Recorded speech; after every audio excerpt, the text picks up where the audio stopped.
Time Again, Exposing the Truth. Welcome to Coffee Time Again, Exposing the Truth.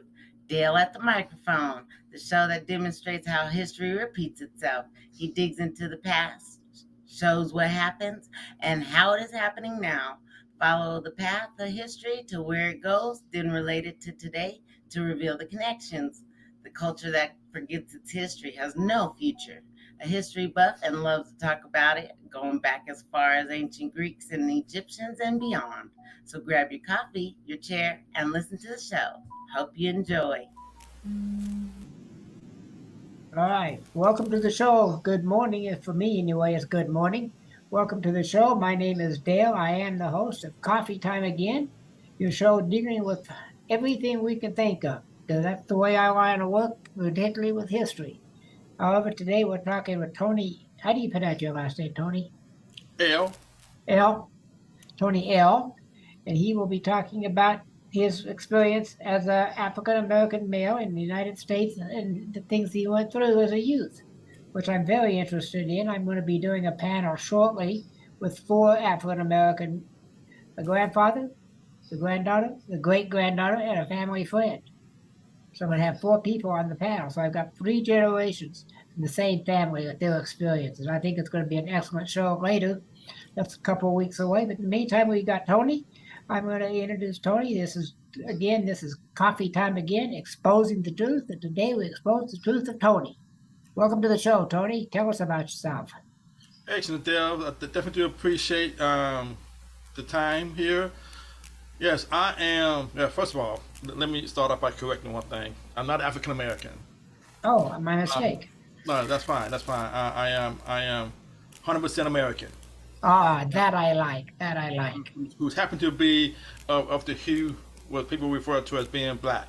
So I just want to correct that. I've never been to Africa, have no desire to go to Africa, and nobody I know in my family from Africa. All so right. I'm 100% American, Southern born one. Right on. Let's correct that. And in fact, in reality, there's very few blacks here that are African. But that's a whole nother issue that we may want to discuss in a little bit. But it's as I state on my podcast, most of what we believe that we know, we don't know, and most that we have been taught, we've been taught through what I consider to be hearsay. Most of what we read is from other people's take on things or what their opinion of things are. But in reality, when we think about it, after just sit and pause, most of what we are taught, we will understand that don't make any sense at all. So that's the point of view that I look at things. I've always been born to be inquisitive. Sometimes I'm more inquisitive than people would rather I be, particularly my parents. They hate me asking so many questions, but they learn to live with that after a while.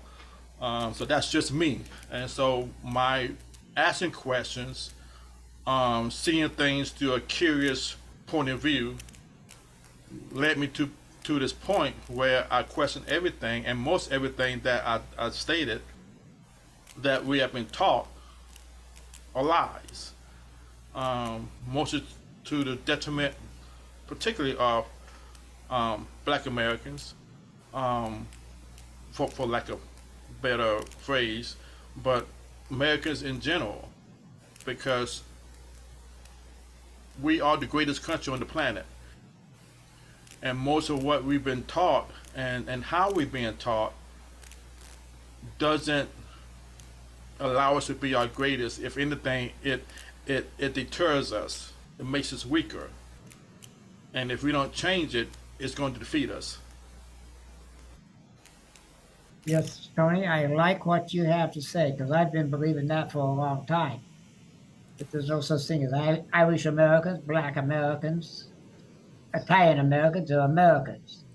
And the only African American I know of is Barack Obama. Actually, a true African American. Right. Yes. Yes. He's the only one I even know of. Right. So, and I like your take on America. It is the greatest country in the world, and we need to put them back together again. It's what I've been fighting for with my podcast, dealing mainly with history as it repeats itself. But I'm getting into these other subjects, and I want to do this. As I told you earlier, I'm going to be doing a panel here pretty soon on this whole topic. With three generations from the same panel, same family. Sounds interesting. It's going to be good. So, first question, like you already answered the first question. What do you view of Black Americans? You pretty much answered that question. Is there any way you want to expand on that? Say that again. What is your view of Black American? Well, first, Pretty much explained on it. first of all, is I always say words are important. Yes. So black doesn't have a definition. Like there's no such thing as black. Black is zero. It's like saying the number zero is a number. It's not really a number because it's zero. So Yeah. when people say black, black isn't a real color. It's black. It's devoid of color. If you look at definition from Webster's one. So how you define anything is important, particularly when you look at how government labels us and how they put us in their registries. Because how they identify us in their registries is how we are identified legally. So when you look as a military man, you definitely respect this. Everything that government puts in their books matters, should not be ignored. So if they say that when they define Black American, they had no definition, but when they identify, say, somebody from, say, Italy, they have a definition of a person from Italy. They have a definition of a person from Africa, but they have no definition, legal definition of African American. Why? Because there's no such thing legally. So if that's the case, we must question then what is it that they are describing us or labeling us as if there's no such thing. African American only exists in America under the U.S. How they categorize us, how they put us on government forms. Because if you think about it, say if somebody from South Africa migrates to America, they're white as you are.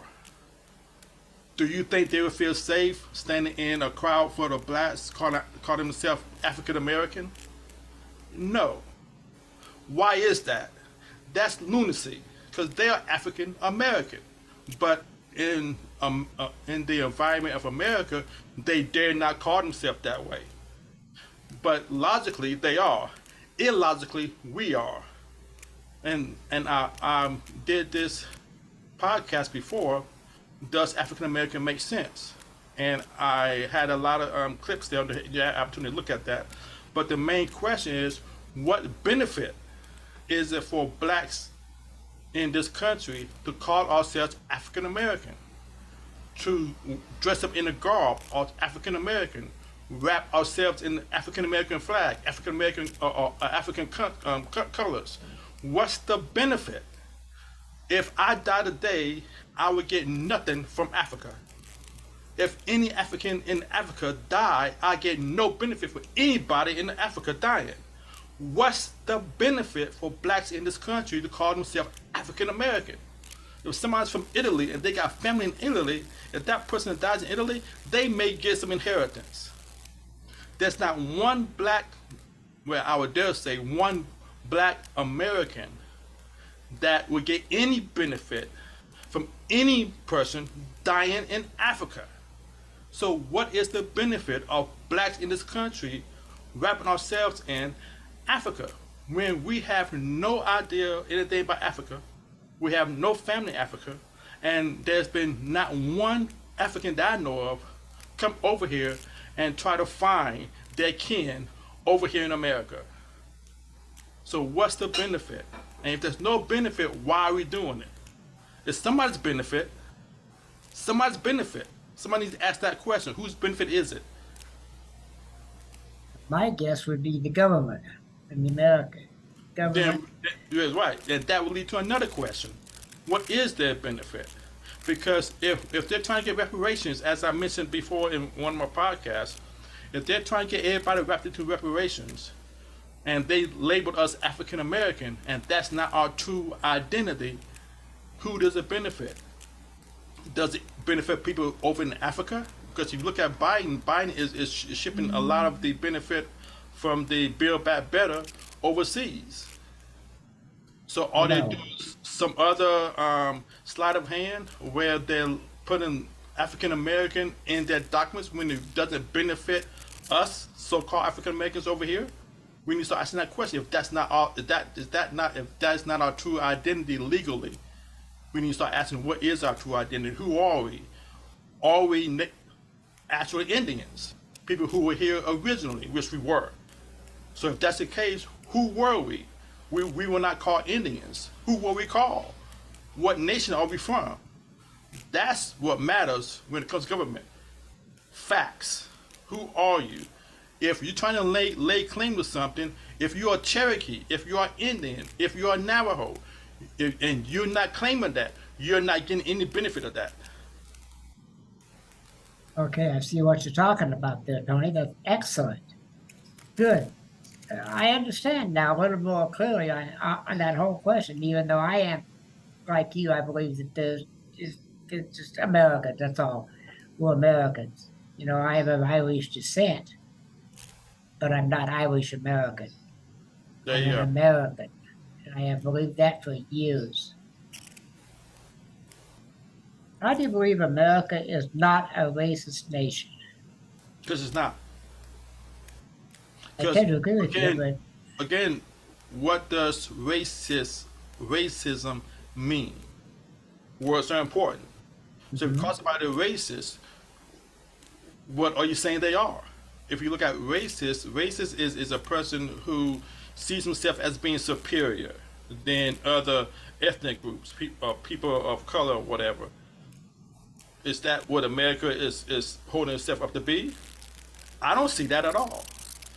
When you look at our documents, our founding fathers, they were not racist.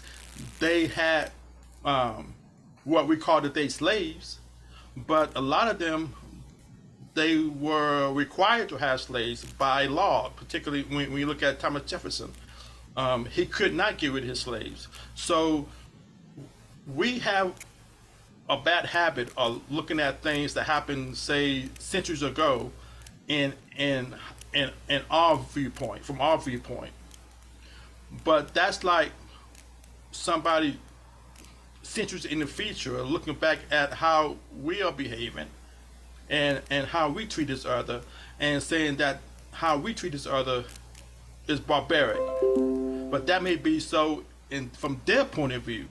mhm, But when you go back to a period where pretty much not everybody had slaves, but the large majority of people had slaves during that time, whether they mhm, wanted to or not. And also, we need to look at when you look at our history, we have many of us have a propensity to look at America as being the only country that has slaves, based on how we are taught.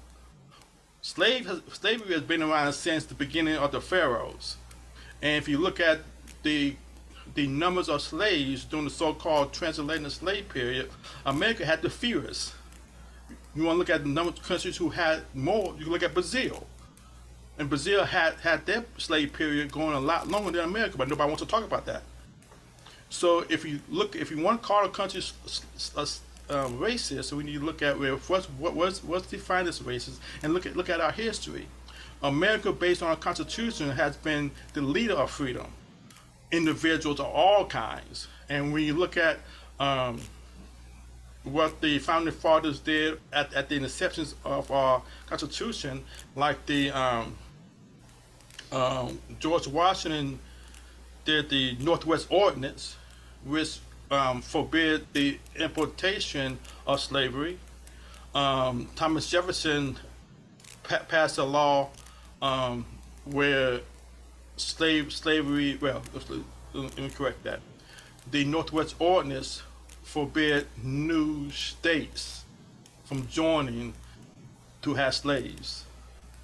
Thomas Jefferson passed a law that forbid the importation or the embarking of slaves in America. Those people do not sound like they're racist.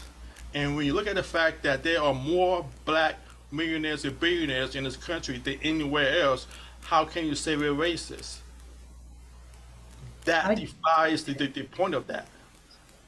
It does. I did a podcast on racism in America and the founding fathers. In fact, that's the name of it. Um, and I see your point very clear. And in fact, Washington freed his slaves after his wife died a year after his death. He was the only one to do that. However, Jefferson, you're right, under Virginia law, it was forbidden for him to sell his slaves, to free his slaves, not sell them, but to free his slaves. It was against the law. Right, right. And if you look at, if you look at, if you want to look at parties, blacks are somehow, for some reason, attached to the Democrat Party for no real sane reason, from my point of view, because in reality, there's not one law that Democrat Party has ever passed, ever, never, ever passed that benefited blacks. All all laws from the federal level to free blacks came from the Republican Party. Not one. Where you look at the abolition of slavery, the Voting Rights Act, whatever anyone want to point to that benefited blacks came from the Republican side. So Agreed. again, if you're trying to call a nation racist, you got to prove it. You can't just say it. You got to prove it, and you got based on what is defined as racist. And America is by far not perfect. No country is perfect because no man is perfect. But when you stack America up against any other country on the planet, we win. But people got to take time to do that, Yeah, logically, intellectually, and rationally. I totally agree with you, Tony. Uh, it's amazing that you had these views, and I'm very proud to have you on my show. Thank you. Biggest, what are the biggest hindrance to America becoming great? It's already great, in my opinion. So what are the biggest hindrance to making it great again? Because we're going downhill under the current Ignorance, administration. ignorance of Yes, who we are. Um, well, just that one word is ignorance, because we did our educational system since after the World War II has been purposely dumbified. If you look at our education from our grandparents, and say the turn of the century, and you read their textbooks, we could not pass their tests because of the level of education that they got. That's why our grandparents could say, "Well, I only had a sixth grade education," or I didn't go to college, but yet they were able to raise a family, know what side the moss grew on the tree, knew how to map stars, knew how to walk from country to country or ride the Pony Express, mapping the stars at a young age. You had our founders going to college and universities at young ages, 16, 15. You don't get that by being stupid. And plus, they knew multiple languages. What kid do you know walking down the street can go at night, country to country, not on a horse, but just driving, and return safe and without harm? How many kids do you know to walk down the street that know 5 languages? How many kids, age 16, could graduate universities? That was more common at our founders' time than it is now. You hear those stories rarely, and most of them come from people who come from other countries. George Washington started college at age 14, There you graduated go. at 16. Yeah, Yes, 60. He did it in 2 years. Uh, a lot of them and did. also um, um, what's his name? Um, one of the founders' sons was shipped off overseas and became an ambassador at a very young age. I can't think of his name. Um, it will come to me, but yeah, Okay. children at those times were very remarkable, and I Yeah. think today we place way too much light and shine on these kids, trying to say that they're so exalted, but they're not. When you compare to those kids at the turn of the century, they're not special at all. No, they call them the greatest generation, the veterans of World War II. They call them the greatest generation for a reason. And it wasn't the Yes, fact they fought World War II, they knew how to. they knew how to, and they the fact that during that time government wasn't so big in American citizens' lives, Hmm. so they were very much into self-sufficiency. Right. So they knew how to do for themselves first before they even dare ask for government. Because remember, back in those days, you dare not be on any kind of social welfare. You dare not ask for government handouts. No. That was shunned upon. Yes. And well, that all started with FDR, FDR and then Frank LBJ LBJ. really expanded on what FDR started. Yes, I did a yes, whole podcast on the progressive presidents we've had over the decades, including starting with Woodrow Wilson, where the yes. progressive movement really started with He Woodrow was Wilson. he was awful, Oh, and he was the particularly worst. in how he treated blacks. Oh, Again, yeah. Democrats get way too much of a pass, and I don't understand it to the life of me. And my folks, we cannot talk politics because they are just wrapped into this Democrat love affair, which defies logic. It does. And I've never, because if you look at the history, which I have done, even the Klan comes from the Democrats. Yes, yes, yes. And people So, stop and think about it, it would make sense. Because why would Republicans sit something like the Klan on their own constituency? Because the blacks were voting for Republicans, so it wouldn't make sense for Republicans to stick an army on their own power base, basically. right. So people just stop and think about it. They understand that, hey, something in the milk ain't clean. Someone's not telling me the right thing on this. Where's that coming from? I wonder. But that was me. Oh, okay. I, the Klan, and then of course, like you said, Woodrow Wilson is, in my opinion, the worst president we've ever had. He's done a lot of nasty things like income tax. A lot of, yeah, yeah, yeah. I mean, lot of our ill start socially start with him. Yes, because he resegregated the government and the Yes, military. And yes, I was talking to a gentleman the other day about this, and I said, "What would where would America be today if he had not been the man he was, but of a good president and not resegregated the government and the military? Where would we stand today instead of the divisions that we have today? Would be yeah. a thousand. He put us 1,000 years behind." Yes, he pushed because from what I read up until that point, Americans knew about black presence Hmm. and black contribution. Going back to the Revolutionary War, Yes. he erased blacks from history books. Yes. He did that. That's why Yes. so many whites don't know about what blacks did, and a lot of blacks don't know what blacks did. The contributions Yes. that Black America just didn't start in the '60s. Black America started back when America started, and before Yes. America started. There were That was several. common knowledge back before Woodrow Wilson. Yeah, there in the Revolutionary War. I think there was 4 or 5 blacks who won the Medal of Honor, even before it was the I Medal of think so. Honor, I think so.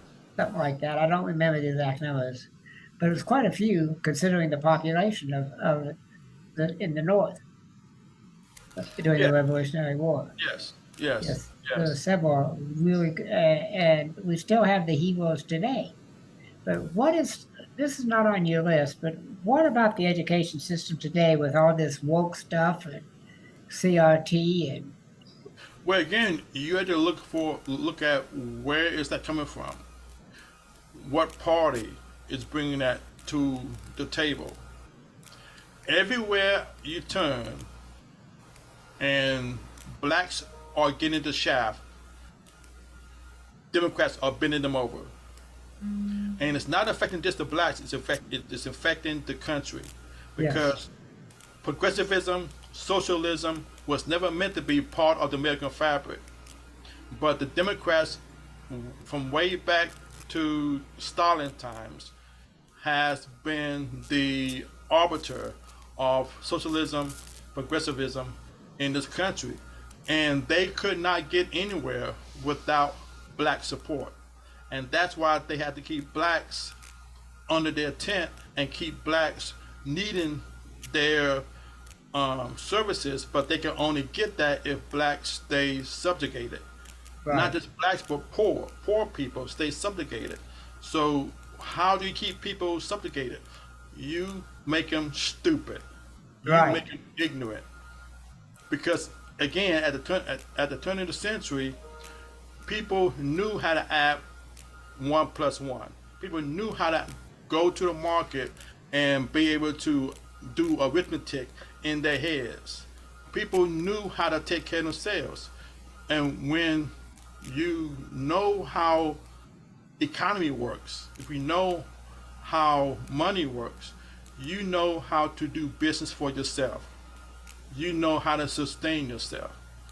When the turn of the century came after World War II, the educational system was took over by the Rockefellers and the Carnegies, and they rewrote American history. Or rewrote American history to not show us at our best, not to educate us as at our best. Definitely not to educate us by our history. They rewrote our history and made us stupid, and hmm that has escalated, and it's gotten even worse now under the Biden administration because now they gone whole hog. They ain't teaching ABCs. They ain't teaching anything that benefits Americans. And if you think about it, it doesn't make any sense if you look at the fact that schools were pretty much all shut down for 2 whole years. yeah, So you would think in the real society, after 2 years of education being shut down, the first thing you want to do is ramp up education to get everybody caught back up, to make sure that we are in competition with China, Asia, Europe. We ain't even trying to look at that. We're looking at CRT. We're right, looking at boy could be a girl and girl could be a boy. We're yeah. looking at breaking up the family.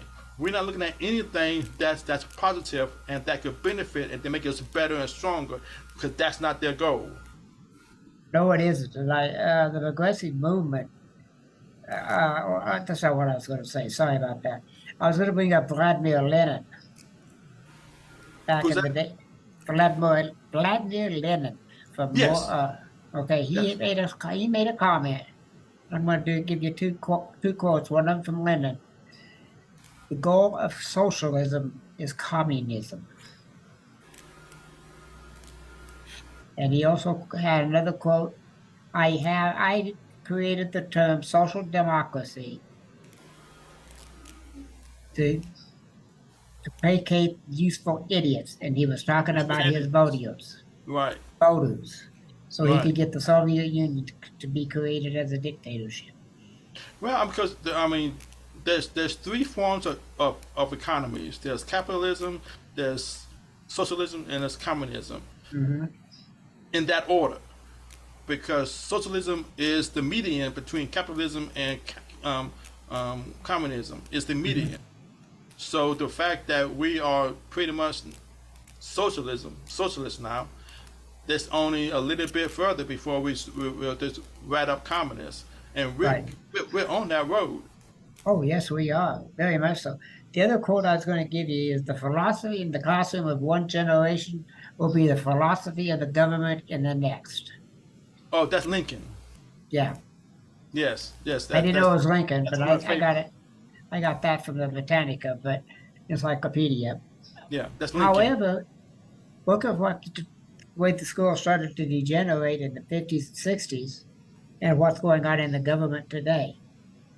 Yes, yeah, yeah. That holds true, and it's going to get worse, especially when you look at how many young adults don't know how to cook, don't know how to communicate with others, don't know how to socialize.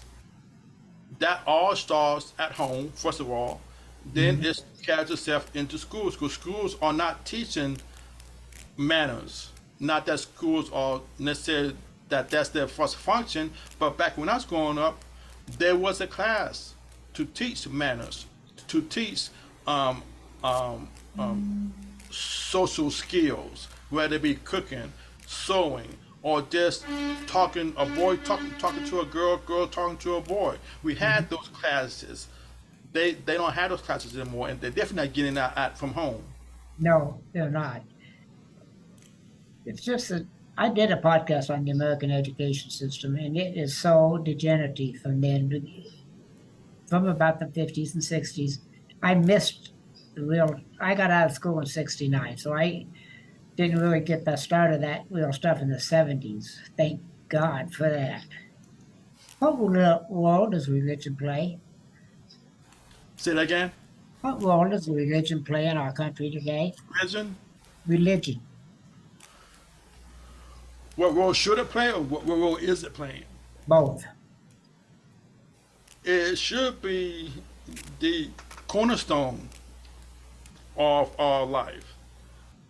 We definitely should know not what the pastor believes the book says, or any person should tell you what the book says. You should read it and know what it says for yourself. And that should be not necessarily something that you take literally, but use it as a reference and a guide for how you should not only behave in your life, but also how you should treat others. That's where it should place.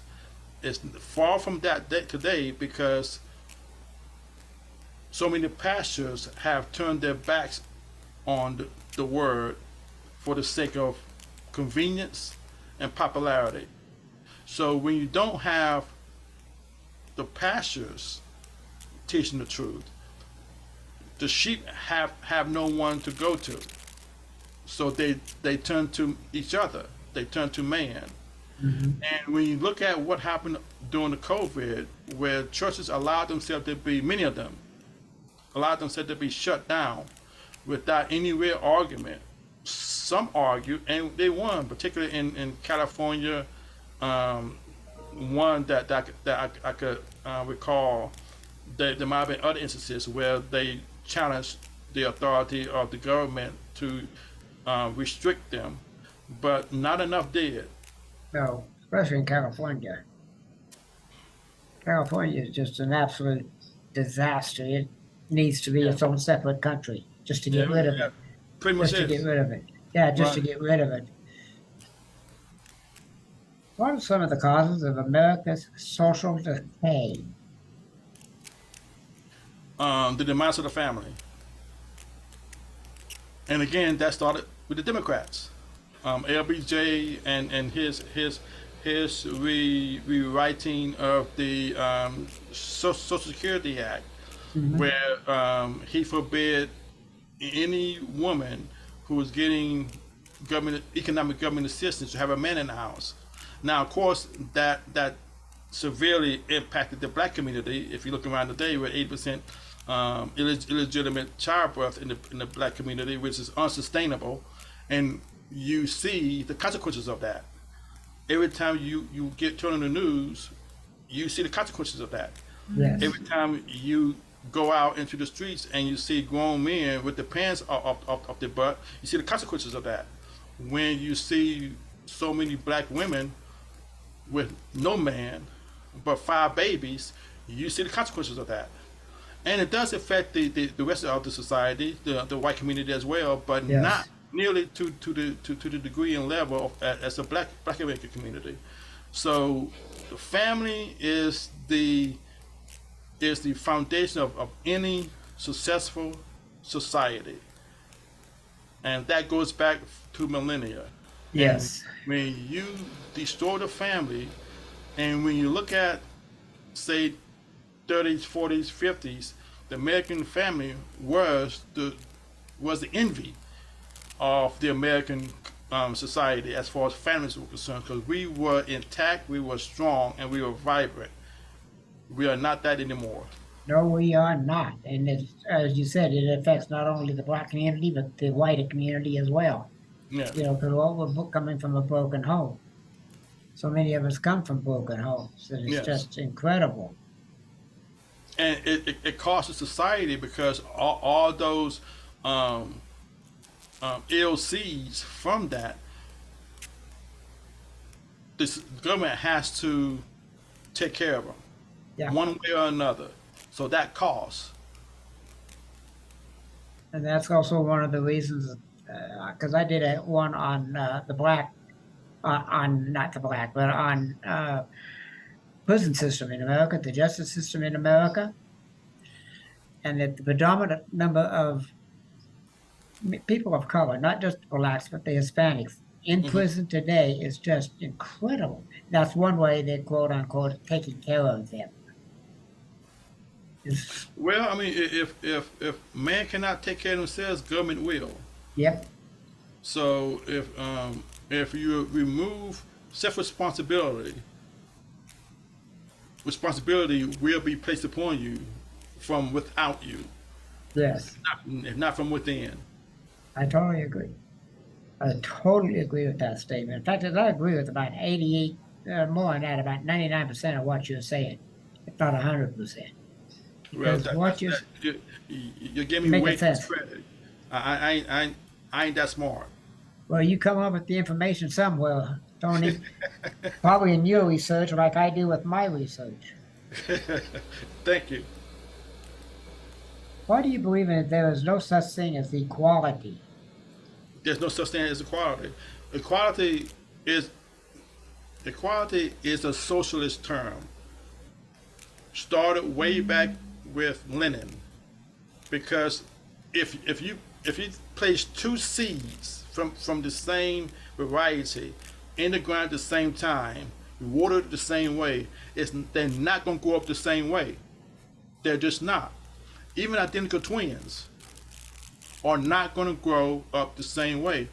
There's no such thing in the human or the natural world as equal.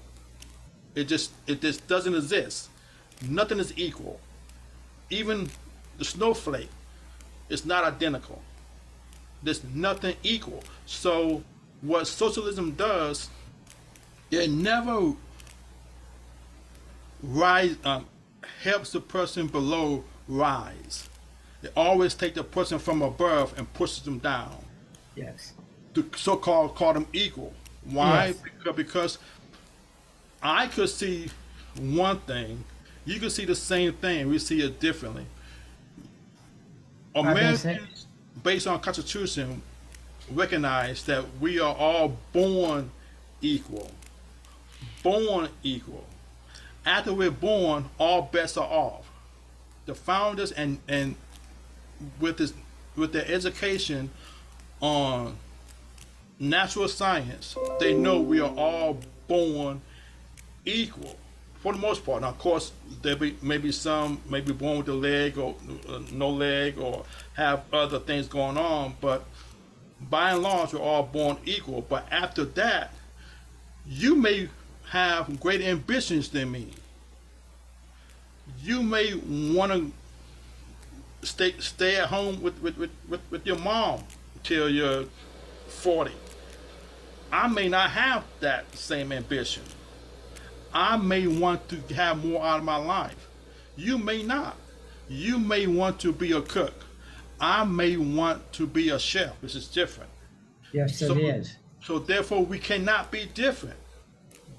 Humans are not born to be different. So the whole notion of equality is, again, it's a socialist construct meant to suppress the person who has greater ambition, who wants to do more, because he or she will always be pushed back.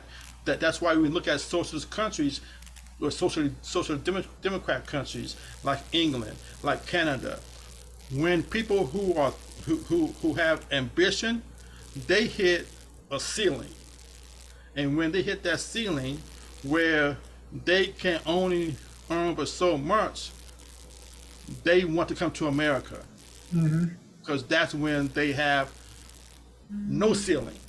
They're going to do as much as they want based Right. on their ambition and their drive.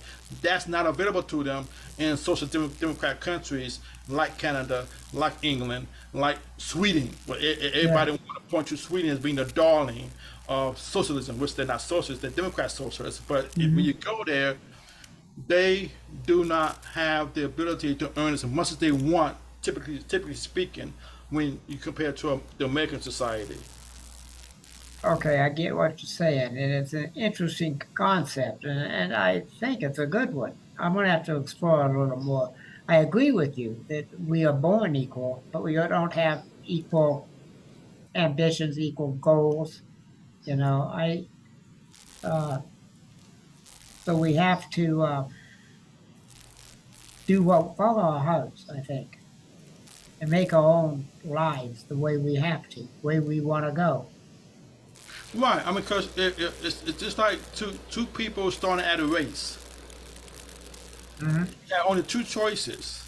The person running ahead, you have to push back, Hmm. or the person running behind, you got to push up to be equal. But again, in most socialist economies and societies, they don't try to push the person from behind up. They don't try to say that they have to do more, they have to do better, that they can make an A. They must make an A. They should make an A. They tell the person who's making an A, no, you're embarrassing the person who's behind you. So Yes. we're going to push you back, or we're going to dumbify the grades. So Hmm. grades or the averages or how we grade is reduced. The quality is reduced. That's how they do it. That's when we hear quality. You know, look at them strong because they getting ready to get you. Yeah, What's the quality? you see that in the news all the time, but they're punishing somebody for excelling, and they're Right. punishing the ones who tell the truth. Kids, Yes. in Yes. seventh and eighth grade, like one kid I know said there's only two genders, and they expelled him from school because he said there were two. What's there are? There's just two genders. You can make up all the other ones you want to. Yeah. Yeah. Has always been two genders. Yeah, God created man and woman, and that's it. That's it. That's it. But they want to say that I'm wrong. So they want to change my books. They don't Hmm. want to change their books. Hmm. So when you look at equal, and also when you look at equal and when social equality and all of that, you again have to look at where does that word come from? As you mentioned, social equality is a socialist construct. All of Yes. these things that notions that are being pushed by the Democrat Party or by progressive have their roots in socialism. Yes. The whole Democratic Party has its roots in socialism going clear back to the early 1800s when they were the Yes, Whigs. I think that no, yes. they weren't. They were No, the no, no. Tories. Right. I find it interesting that again the media has been very good at covering for the Democrat Party, but Yes. the affiliation between the socialists and Democrat Party and the communist and Democrat Party isn't a secret. But you will not know that from a common person.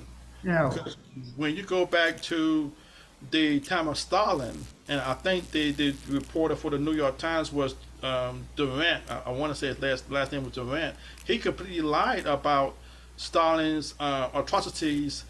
I think in Ukraine. I want to say Yes. Ukraine. Yeah, it was So Ukraine. okay, It was a planned famine.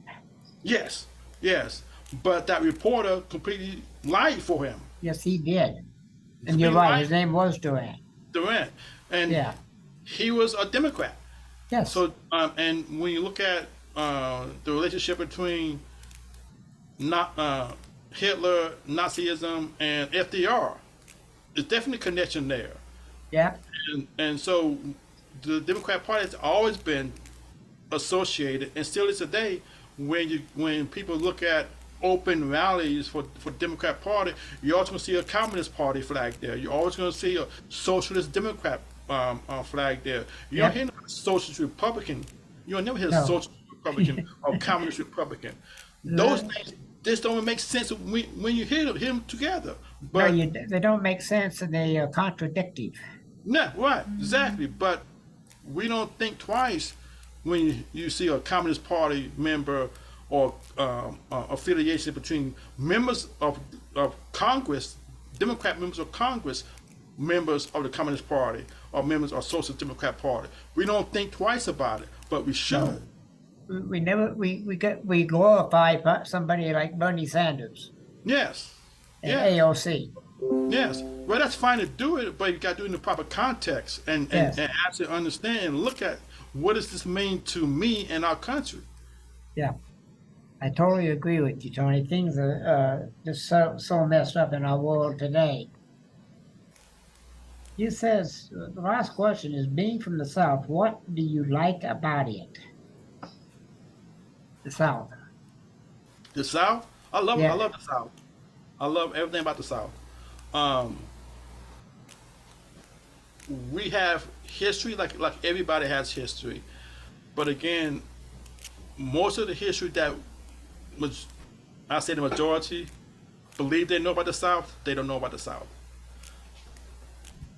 The South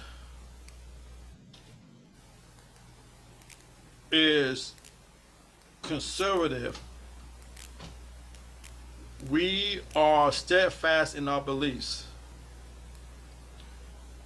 Some say we are slow because we don't move at things at the same pace that people from the north do.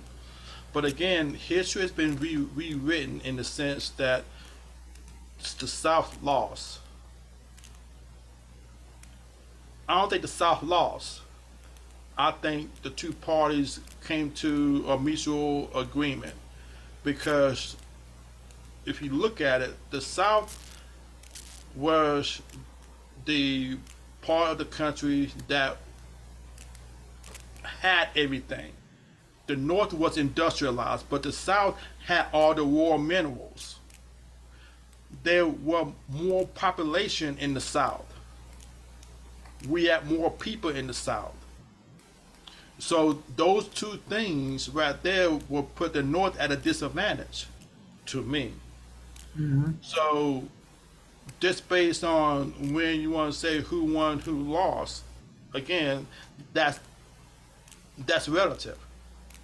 But when you look at the behavior and personality of the South, it's amazing because again, we're hardworking. Not to say people up north aren't, but we're different. We're different in the sense of how we look at things. We look at things where I say that if we don't like you, we tell we don't like you. More so than people in the north, where they may say it under their breath. Generally speaking, of course, but as a culture. Yes. Also, when you look at the South, look at what happened during the COVID. You had the North do some horrific things to their citizens. Yes. That stuff wasn't even going to be contemplated down here in the South. It wasn't going to happen. It didn't happen because of our personality and because of our culture. And people want to say because we got the guns, because yes, we like being our own boss. We like being independent. We don't like people telling us what to do. Northerners, they like that. No, I don't. Generally speaking, Yeah, I based know. on their actions, and plus now, since COVID, you have a lot more people from the north rushing down here to the south. hopefully they don't bring that northern mentality down here, but they're coming down here because we are who we are. Hmm. And if we want who we are, if we were more like the North, we would be in the world of hurt. Yeah, I don't think they will. I think the South is strong enough cultural wise to resist any northern influences. I think they'll just shut them down. I believe that But fully. have you seen Houston lately? No, but this got a progressive governor, Well, mayor. again, they didn't start that way. Remember, Texas was red, red, red Yeah.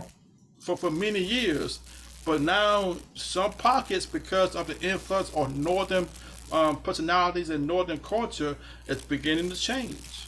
I hope not, because the South is a wonderful. I haven't been in Kentucky and Tennessee. It's further south. Oh, I've been in Georgia, come to think of it. I was in Atlanta for a while. Well, there you go.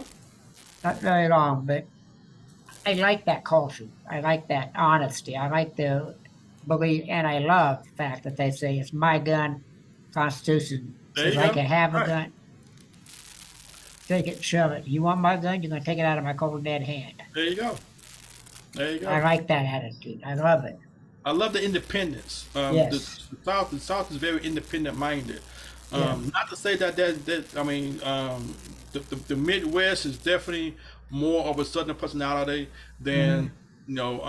like New York City Oh. or something like that. Now I'm quite sure further up north in New York it's a different culture, but Hmm. can't help because you're still locked into New York State. Yeah. You still locked into that socialist government of the governor and the mayor of New York City, who controls a lot of power. Right. Anyway, we're out of time, Tony. I'm going to stop the recording. We can continue our conversation, but I got to stop the recording. No, I appreciate that. And I Thanks just for want to and say, any and also I just want to say anyone who wants to check out my podcast definitely do so at project.iopen.com. That's project PRO um, JECT third spelled out the letter I open OPEND.com. Check me out there on yours and my favorite podcast. You know, definitely go to my website project.iopen.com. And if you want to drop me a line, you can do so at Tony L at project.iopen.com. Project.iopen.com. project that I opened. Yeah, I'm going to put a little, when I edit this, I have the ability to put a little line right above your head. It's going to be your website. I appreciate that. So every time Dale. when they're looking at the podcast, when they're viewing it, they'll see your website right across your head all the time. All right, good I deal. like doing it. Hey, Anyway, thank you for being on the show. You've got a wonderful mind, and I don't waste it. I try not to. You're doing You, a good job of it. you do the same, and you take care of yourself, there, Dale. You too. Thank you for listening to the show. There are show notes and a place to comment at https:// coffee time again .lipson.com/website. He hopes that you liked what you heard and will tell others about him. Dale is attempting to get a following that both disagrees and agrees with him. He does not want yes men. If you disagree, wonderful. He is happy to have you here as a part of the Coffee Time Again team. Dale does not talk about the news of the day. He is attempting to give a history lesson that is just as important about what is going on in the headlines of today. Please do not hesitate to contact him. Just remember that Dale wants a clean show, meaning no cussing, name calling, yelling, or hate allowed. You can disagree with him and not be disagreeable about it. Support him and help keep this alive. https colon // glow.fm / coffee time again.